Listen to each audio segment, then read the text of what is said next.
Good morning, good morning, good morning, and welcome. I appreciate your being here and listening to my thoughts and ideas. So it's true confession time. I sometimes, probably more than sometimes, I often have a hard time asking for help. I get so involved in trying to solve a problem or put the puzzle pieces together that I forget that there may be people around me that are more than willing to help me. Um, and all I have to do is ask.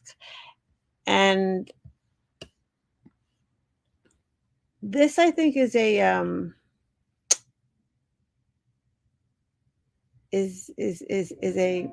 more than me issue. Um, I know my client Bev felt like, especially when it comes to parenting. I mean, I do it for other things too. I was trying to fix my computer, and all I had to do was pick up the phone and call someone. So I spent 4 hours trying to fix it, and nothing was happening. And in like less than 3 minutes, it was done. Um, and my client Bev feels this way about parenting. She feels like she's doing all the things without any help at all. Um, and she felt like she should be able to put all the pieces together. And we let things like behavioral issues or struggles with peers or issues with teachers or poor self esteem go on far longer than they need to because we don't think or we're too embarrassed to ask for help. Um, you're embarrassed. We don't know what to do instinctively with our kids. We don't have that intuition or and we think that that makes us a bad parent or grandparent or teacher or whatever. So we don't seek outside help, but even but we're still not getting the results we want. And then there's the flip side of asking for help that we feel like we're overwhelmed and overworked and no one around us is helping us. Um, so for both of those, how do you turn those around? First of all, stop beating yourself up. Because beating yourself up only gets you bruised. It doesn't do anything else. Um, and if you are if you are honest enough and you're reluctant to ask for help, so in the first case with your kids, your response is to not getting what you want is to try harder and do more. I mean, I see they do this with the schools all the time. Something is not working in school, so what's their solution? Have more hours, have the kids spend more hours in school, but they're not changing the way they do things. They push a little bit harder. um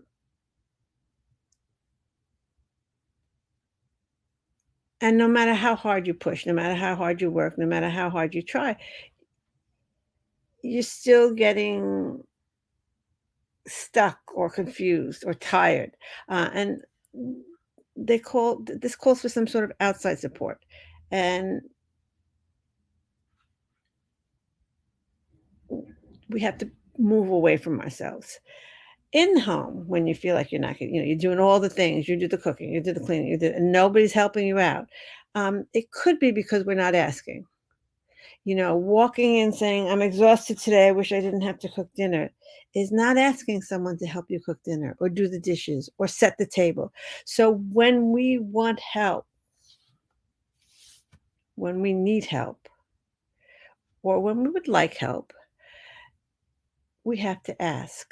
And I found that with kids especially and significant others, we have to be very specific in our asks. And that's what I'm going to focus on right now. So and frame it in the positive, not the negative. Not I don't want to do the dishes, and not you never do anything to help me, but be very specific. Can you please do the dishes? Can you will you make dinner tonight? Or will you pick up dinner tonight?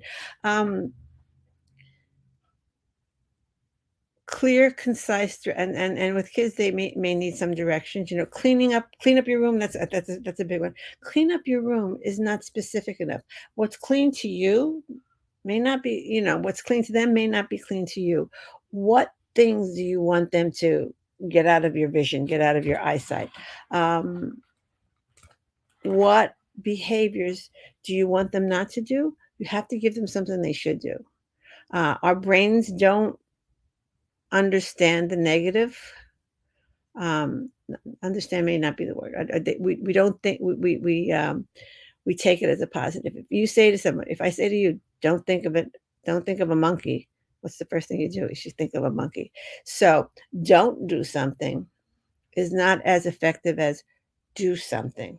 Um, so don't be afraid to ask for help. Is a negative. Ask for help. It's affirmative. Ask for help. Please do the dishes. I need your help. And it's okay to say, I really need your help. I can't do this right now. Do the dishes.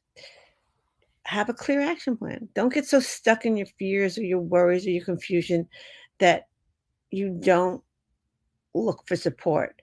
Support is all around us, and again, most people are more than willing to help, and they may not be helping. They may not be willing to do it your way in your time.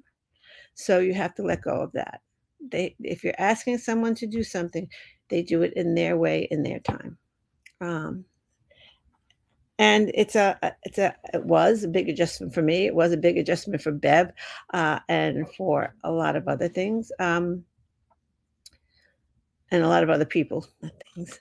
But you adapt to it, and then you are less stressed, less overwhelmed, less overworked, and nowhere is that more important than when you are with your kids. So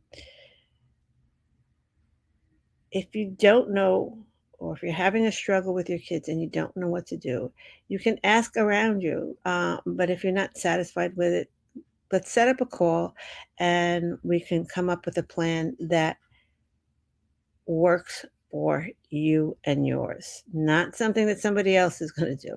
Because this is one thing that you need to be in the realm of your it needs to be you. And remember, it's doesn't need to be perfect. It doesn't need to be perfect. Perfect parents don't exist. Perfect, but it needs to be good for you and them.